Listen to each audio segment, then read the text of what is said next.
Morning. Good morning. Sorry we're a little late here, folks, for maybe the live streamers, I'm not sure. But AJ over at the BeOnAir.com studios in beautiful Cleveland. My man Daryl over here from Any Light Photography. When you get that website done, buddy? When I'm done with yours? Oh. Makes sense. That's why I'm not in shape anymore, because I'm always busy getting kids in college and trained and all that, so I'm going to stay fat because I just want to I got my man in town.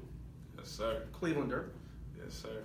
Curtis Oakley Jr. Oh, yes, I know your name, man. Yeah. I know your man. So, Junior, gotta put that junior. Junior in there. Gotta put that junior. So we're talking hoop dreams, pedigree, recruiting. We're going to cram it all in about 30 minutes here. I know 4-year starter at Brush, right? Yes, sir. Am I doing the math right? Yep. So I was a sophomore in college when you were born, so that hurts my feelings. Did you play forward and then transition to guard in college? Yeah, so I played a lot of four. Coming up, I was always bigger than everybody. Yeah. So when I in middle school, I was playing the four, and but I always could, shoot threes. I had ball control. I didn't really do all the through the legs and all that stuff, but you weren't gonna just take the ball from me. So I played a lot of four, step out, shoot the three. So I played 3 and 4, but a lot of power forward in high school. So obviously Division I, Bryant. Yeah. Switch to guard. Obviously at 6'4", you're not going to play. Yeah. You're not going to play any high numbers. You're going to be 1 or 2, right? Yeah. How was that transition for you? So the transition of going playing at Bryant for me, everybody has their own experiences. So I think for me, I kind of transitioned from being a star player in high school to now accepting a role in college, which I was very okay with. As the levels get higher, sometimes you become, you got to accept things as they come to you. My coach told me I will always have a nice role. I like to shoot the ball, take a lot of shots, but I took like a 6-man role going into school, so that was kind of the biggest difference for me. But I embraced it. I'm a team guy. I just wanted to win. I was going into a situation where they had only won 2 games before I got there, and a lot of people were like, "Oh, why did you choose Bryant? Why didn't you go to Akron or Kent State or something like that?" And I want to be a part of a rebuilding culture, changing the culture somewhere, and so the next year we won 19 or 20 games. So. And you played as a freshman. Yeah, I played a little bit. My role increased as a sophomore, but I played a little bit. But we were pretty good. We beat C.J. McCollum at Lehigh and Boston College. So. Do you think looking back at the recruiting process, I know you connected with us and joined our team, and we were excited to have you and start rolling, and then here the NBA snatches you up. So I'm like, you gotta love a guy that's gonna do better, and you just let him go do his thing, and I'm sure we'll work together on camps and other things when you're back. Definitely. But how did why did you join us at Athletic Scholarship Corporation, and do you think it would have helped you more looking back? I mean, you're still, you're 24 now, right? Correct? Yes. So it's still in the back of your mind. You just went through this recruiting process. Do you think you could have got a little more help? The reason why I joined, from my own experiences, because the recruiting process for everybody is a very difficult process. It's only easy for those super top. Yeah, 6'11". Yeah, 6'11". Come out of come ready made for professional or Division I sports. But so like you said, I was a tweener. 6'4", playing forward. Guard forward or whatever. And the recruiting process was very up and down. Whether it was academic wise, because I didn't know. A lot of people in my school they were not everybody with Division I and stuff like that. So a lot of people didn't really know how to handle the clearinghouse and things like that. And when I saw it at ASC, I just loved the things you guys were doing. You guys were putting kids in position to have those things taken care of for you. The social media and the academics and where you fall and how the test scores add up to how the test scores go along with your GPA and stuff like that. But I had my head coach who I loved to death in high school, Jason McCotta. I loved him. That was my guy.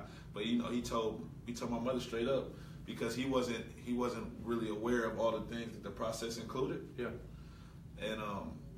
And I was a very involved guy. Like I wanted to know what was going on with my college coaches, the recruitment and things like that. And he told me, Curtis, Division I players don't. I'm not really shipping out Division I players like that, over here. So I haven't really went through that process of get you clearinghouse ready and what to go over with your academic advisor and things like that. So when I saw what you guys were doing, it's perfect. These kids need that guidance, and they need people in their lives or systems to be able to tell you, hey, this is what you need to take care of here, right. here. Because when I was getting ready senior in high school, we were, everything was cutting it close. We had to, get this ready and do this paperwork. So So you didn't really know where you were going until your senior year? No, I didn't. So I think you verbal. I verbal late. So coming up, you have your ups and downs in school and things like that. So I was getting looked at by Division 1s, Division 2s, D3s, junior colleges, NAIAs. I was taking visits all over the place because, like I said, everybody wasn't really too familiar with the clearinghouse and how my grades were going to stack up with my test scores and things like that. So my recruiting process it was stressful. I think that it's a very stressful process. What's your looking back and you're talking to a parent or a student athlete? What's your best advice to them in getting ready for this process? Maybe you thought it was one way, but it really isn't that way. What would you say to a parent? Excuse me. Then say, this is what I should have done. Okay. What I would say to a parent is, don't just leave things up to the coaches. Or don't just leave things up to the coaches and get involved with your own process. It's not really where you go to school or it's really about you. You know what I'm saying? It's really about what you get done in the classroom, what you get done athletically, what'll put you in position to be successful, but just stay active in your own process. Don't leave things up to the unknown. Right. You know what I'm saying? So. And it resonates all the time in this process is the one thing I always hear from people that moved on. Obviously, you're working the NBA now. We'll talk about that in a minute. But it was always take control of your future, invest in your future. Right. It's your child. Right. It's not the coach's child. It's right. not the coach's responsibility. And some of them that say they're equipped to handle this process really aren't. Maybe they play somebody that was 6'11", that's a no-brainer. Exactly. And then all of a sudden they think, okay, now I'm a recruiting guru. And, exactly. We build an infrastructure and technology that texts, fax, calls, emails, sends out mails to all the coaches. So it's a numbers game at the end of the day.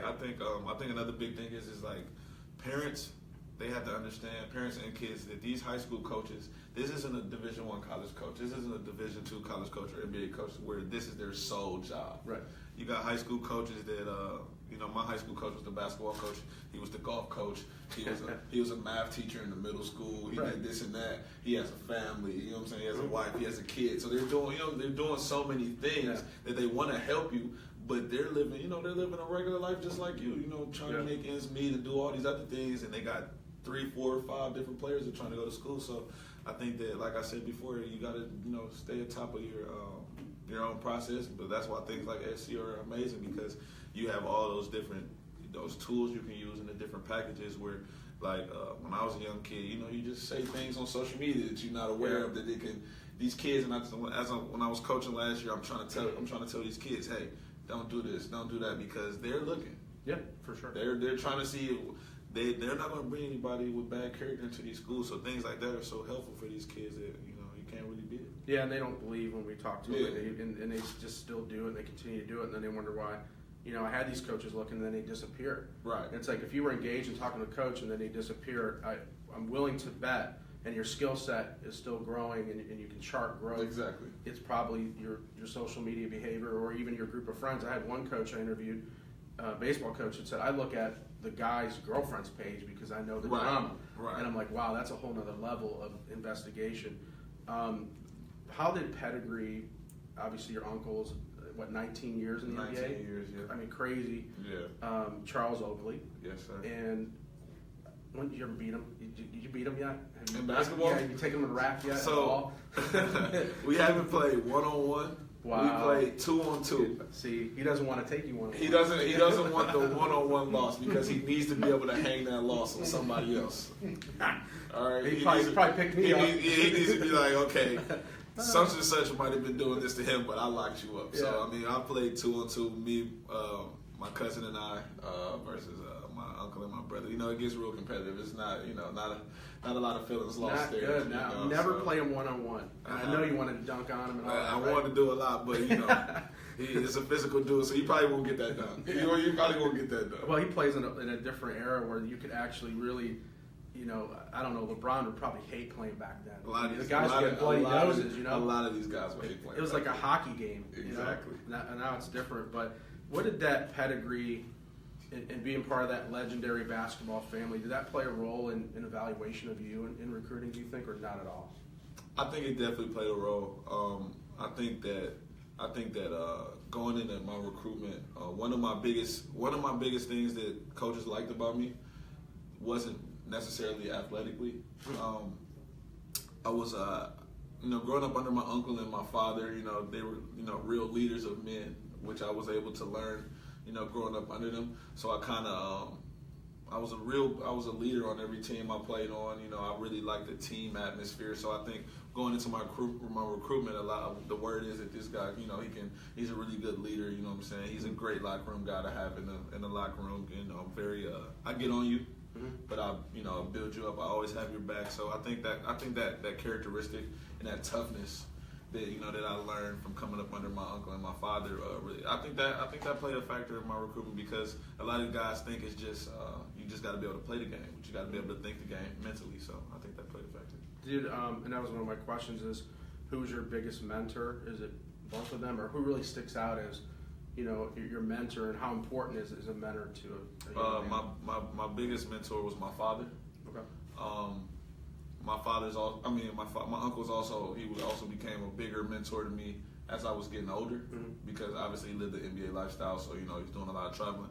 But to your point of how important is that, I think having a mentor or a solid man to look up to is one of the biggest things that a young man can have. I think a lot of these kids that are face a lot of adversity, or see a lot of struggles in life, a lot of them don't have an older solid man to look up to, which is very important. Very important. I try to be that guy for my younger brother, because I understand that if you don't have someone that's come before you and done these things and can try to not necessarily tell you what to do, but tell you what they would do if they were you, and how to act in certain situations, then you can try to get over those hurdles when they come, instead of But sometimes you gotta bump your head. So it's all relative. But I think that a solid foundation and a solid male figure or role model to look up to is very important.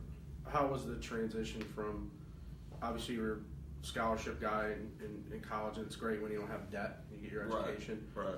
How was the transition emotionally and responsibility wise when you left home Cleveland and you go to Rhode Island? Yeah. I mean, nobody's there. Your family's supportive. They try to get to the games that they can, or obviously. But what was that transition like? And did you encounter anything that was like, I can make a bad decision here? You know what I mean?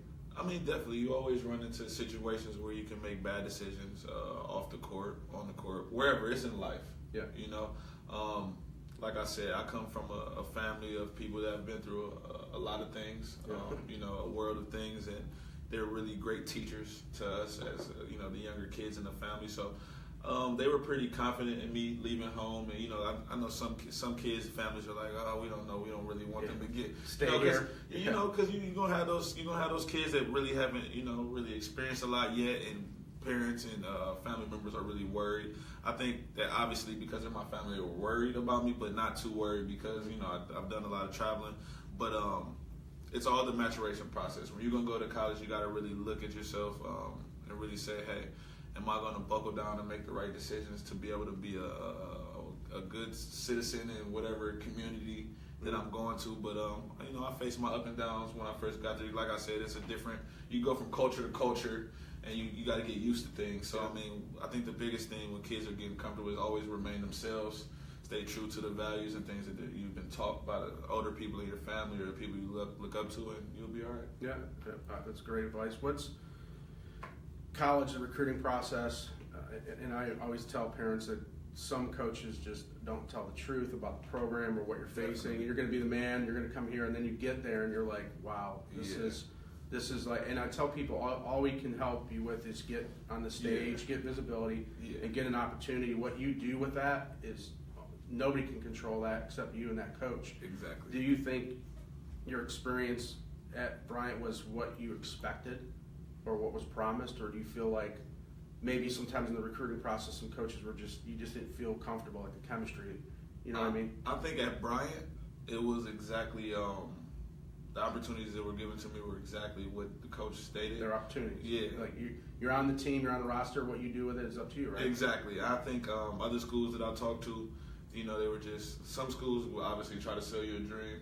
And I think it's really your decision to figure out who's, being the most genuine, because their job is they got to get players. They got to get players. They got to win. They got to win. Fired. Now, sometimes the players go out there and some things happen that weren't expected, and they don't become the player that were expected to be, because there's a lot of pressure and a lot of different things going on. But I mean, like you said, you're only being afforded an opportunity. Mm-hmm. Now, what you do with that opportunity is on you. The coach can tell you, hey, I think you're going to be a starter here, but that means you still have to go and earn your starting spot. Yeah. He's projecting you to be a starter, but if you go in there and you don't play up to par, or you're not doing, then you're done. So I think that it was what I expected. I had a very up and down career.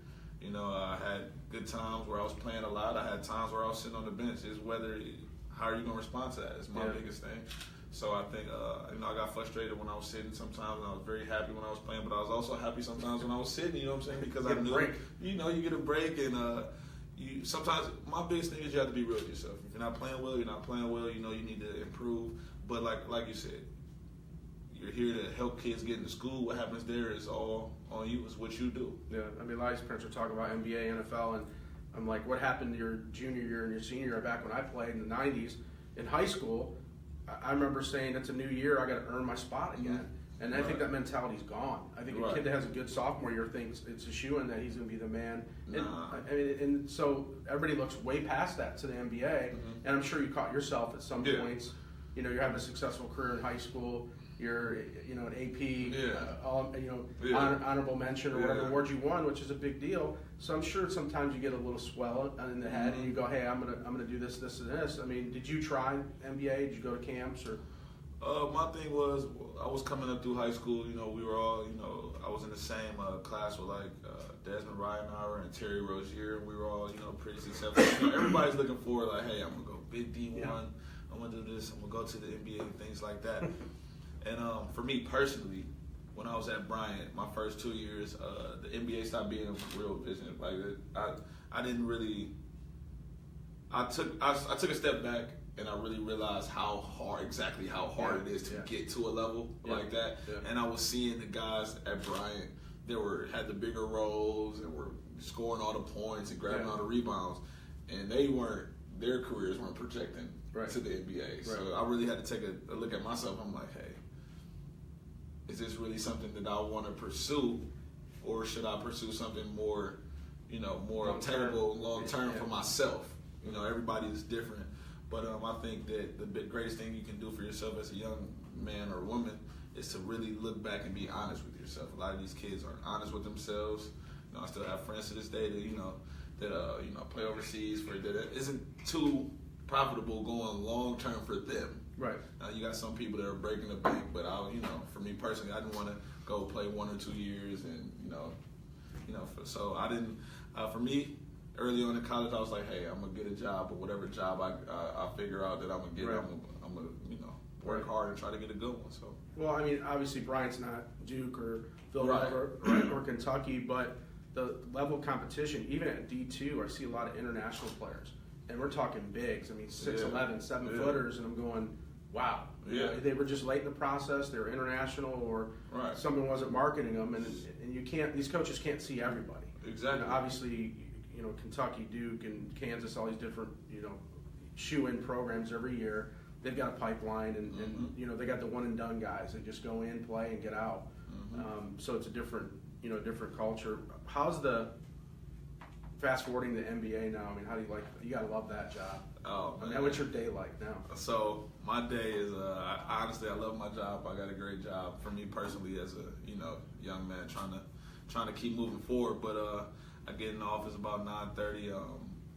We work in the game operations center, which is right next door to the replay center. So like during those games when they go talk to Steve Javie and stuff, we're right next door to that.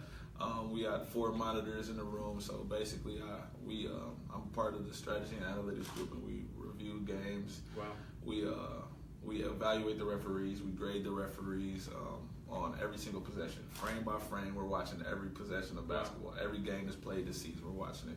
So, like our manager said, we probably watch more basketball than anybody in the world because we come in and all day, that's what we do, watch basketball. So I love it. This office is great people. It's very relaxed vibe. There's 2 offices. There's one in New Jersey, one in New York. I think the one in New Jersey has got like a more relaxed culture. Great people that work for the NBA.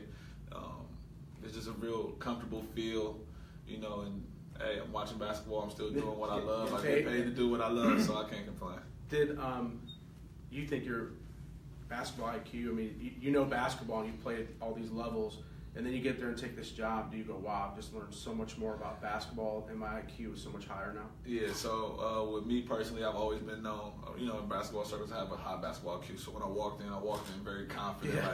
Then you're like, oh, I don't know. What are you guys going to teach me? Yeah, I know. I'm sitting down in the meeting like I'm writing down notes, but He just made me spit. I'm like, what are you guys? That was the first time that ever happened. I'm like, what are you guys going to teach me? And they're like,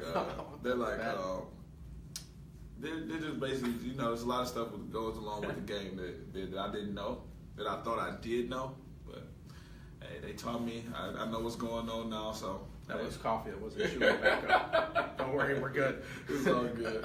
So you made me crack up. I spit my coffee out. Good morning. So I always ask about championship moments, and it could be high school, it could be college, or when do you look back and just say, man, this is what sticks out right now? A championship moment? Yeah. And it could be anything in life. I mean, it's anything in life. About sports. It could be, hey, my letter of intent. It could be winning that game. I don't know.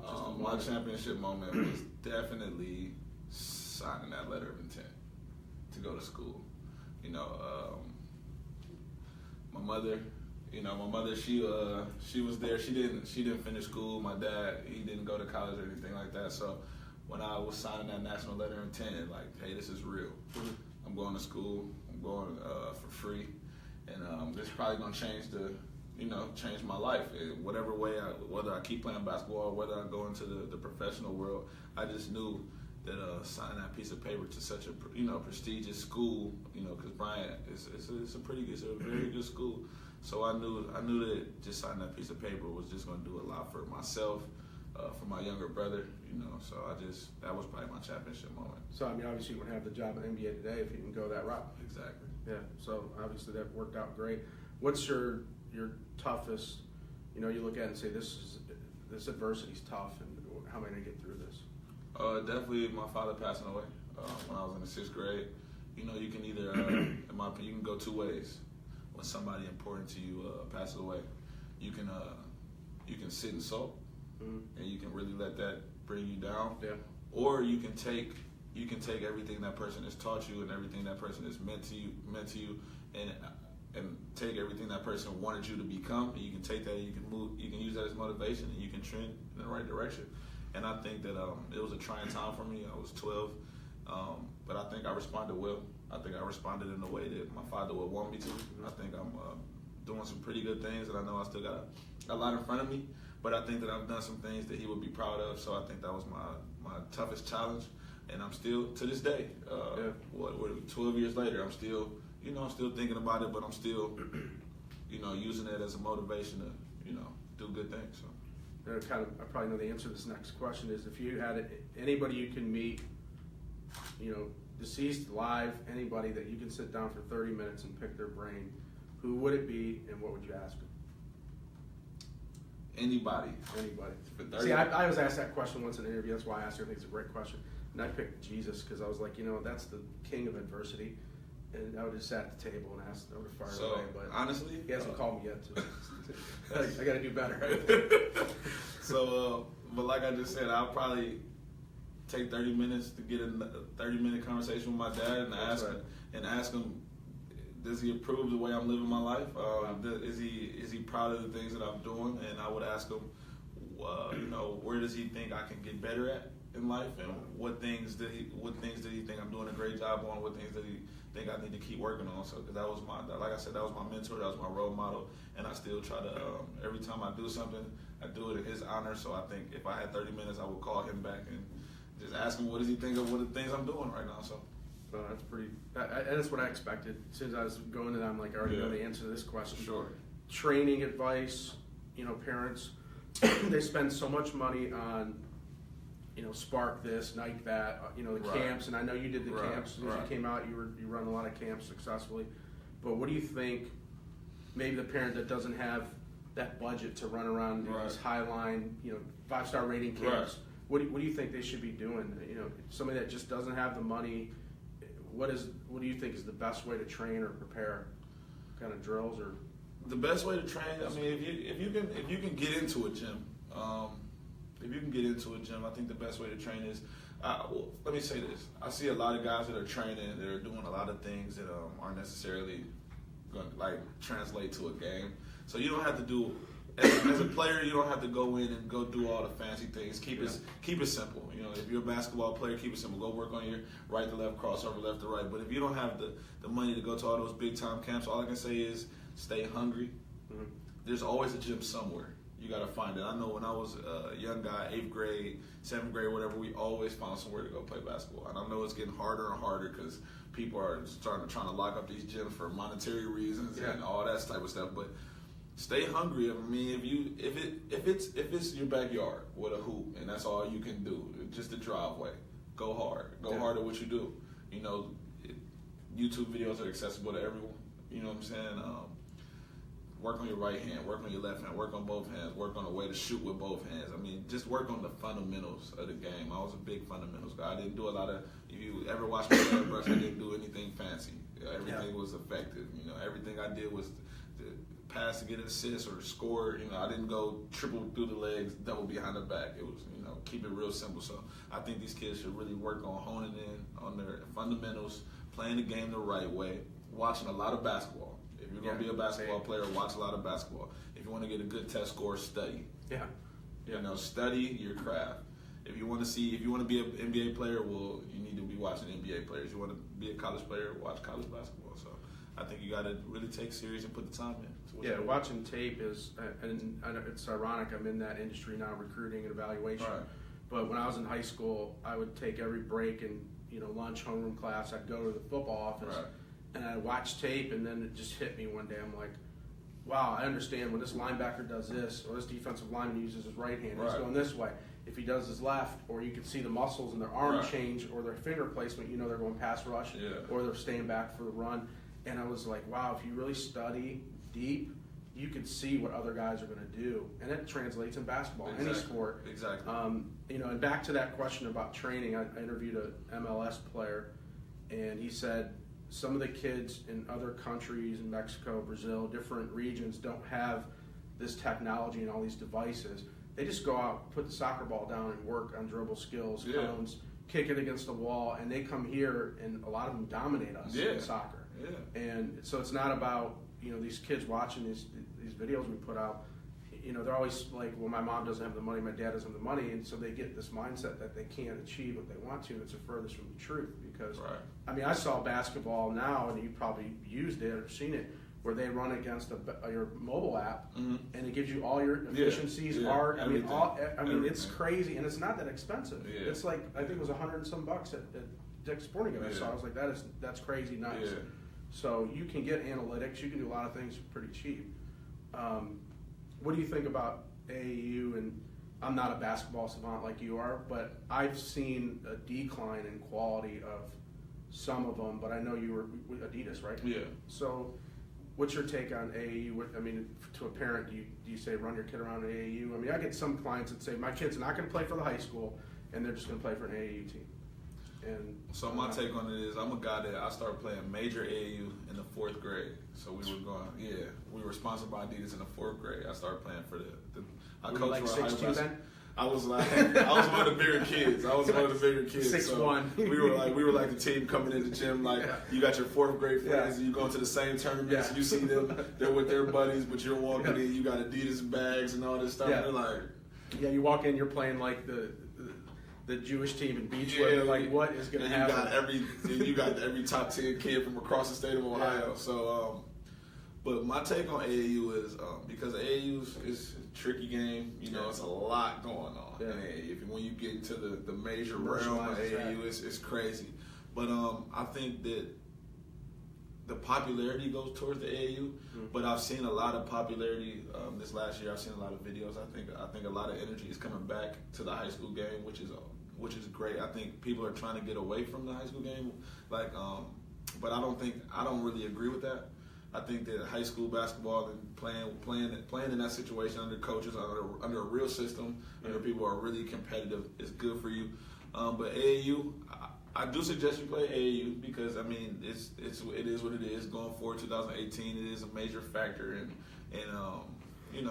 but I don't think it's the end all be all. I don't think if you don't play AAU, then your career is finito. I don't think your career is over after that. But like going back to the whole training thing, like if it's a team that you have to pay for or something like that, I don't think it's the end of the world that you don't. Like I said, that you don't play AAU. I think that whatever you do, if you work hard enough, the talent's going to be shown. Your talent's going to like these kids that want to go to the high school, the popular high schools and stuff like that. No matter where you are, no matter what you do, what you playing, if you put in the work, they're gonna find you. Yeah, they're gonna find you. And video doesn't lie, numbers don't lie. Yeah, exactly. I mean, obviously you play at a higher elite program, your chances are higher because the draw is there. Right. But once you put a marketing program together and you've got the tape and you've got the stats, then somebody out there is going to say, and if you interview well, because that's crucial. Yeah, I always tell kids you got to know how to interview. It's like your second largest interview in your life ever, next to your job, and they don't get it. They don't understand what we're trying to say to them. But you got to be able to get that coach to attach to you and say, man, I like that guy. You know what's funny about that? When I was in high school, I did an interview when I was in the 9th grade. Everybody wanted to do a story about me because of my uncle and things like that. But I did an interview, and I think I kept saying the same word over and over again. And my mother, something like that. You know what I'm saying, or something like that. Yeah. She's like, and my mother, she heard it, and she absolutely ripped me apart at home. Wow. She was like, "You sound bad. I didn't. You got to know how to talk. You got to know how to talk to people. You got to know how to get people to believe in what you're putting out." So I think interviewing, because I've had some friends that you get in front of the camera and they just forget their every thought. Yeah. So I think that interviewing well and speaking well and really being confident in what you're speaking is a very, very important part of what's going on, like you said. So I think those interview skills are very important. Some of the kids I see on football signing days, a big frenzy in marketing, and you see some of these kids talk and you're like, they're not going to make it through school. They're not going to make it through class. Yeah. And you just know. And unfortunately, basketball is a huge revenue generator, and with the tournaments and March Madness, huge billion-dollar industry. Right. And football is the same way in college. So you're going to have coaches lie to you. You're going to have, and you get in there, you got to start over. And kids today just don't. And you're not that far out from that, so you're humble. You go in this process and you say, hey, I've got to earn my keep. I'm changing my position. I just want to have a role and impact a program and change a program. But a lot of kids today, they're about, how are you going to treat me? What's in it for me? And that's the worst mentality to have. Right. As processors. I do agree. Well, I know you're hungry. I appreciate you coming in, man. How long are you in town for? I'm in town for a week. Then back out. Yeah. Back to Jersey? I'm used to that, yeah. But Brian, we come home for Christmas for like 2 days. Yeah. So in and out. What do you, well, the weather's the same. Doesn't matter. It's the same matter, day. Yeah. But just like Cleveland. It was nice to have you in here. I appreciate it. your time. Obviously I'll send you a copy and we'll talk. I'll try to connect with you. You said a week, right? Yeah. I'll try to grab lunch or something. You talk about showcases and some other stuff that potentially we could try to put together. And I know you've done a great job with Adidas and probably missed that. Yeah, definitely missed that. Sitting there watching tape all day. Yeah, how do you stay in shape, man? Man, it's 4 more hard. years of this. It's hard. We talk about that at work every day. We try to drink as much water as possible. All we do is just sit there, eat, and watch basketball. Yeah, you got a bunch of guys coming out weighing 30 pounds more and like Shaq. Yeah. That is the largest individual I've ever seen. I saw him in person downtown. I was like, wow. Yeah, it's a big guy. He ducked his head when he was going to the Marriott. Everything's probably got to be personalized. Everything. Cars. That guy's 360. House. Yeah. It's humongous. Cool, man. I appreciate it greatly. Great. And then we'll get together. And thanks for having me. Young lady, you finally can eat. Daryl's like, you got to get out of here. He's going to fall out. I was like, wait a minute, does he have like diabetes or something? She was supposed to go get breath. I thought she was coming back with breakfast.